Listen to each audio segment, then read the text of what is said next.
السلام علیکم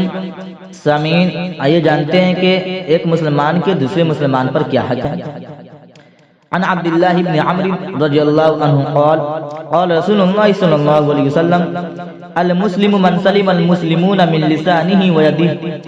والمهاجر من هاجر ما نهى الله عنه هذا اللفظ البخاري ولمسلم قال ان رجلا سأل النبي صلی اللہ علیہ وسلم ای المسلمین خیر قال من سلم المسلمون من لسانه ويده۔ حضرت عبداللہ بن عمر رضی اللہ عنہ سے روایت ہے، انہوں نے بیان کیا کہ رسول اللہ صلی اللہ علیہ وسلم نے فرمایا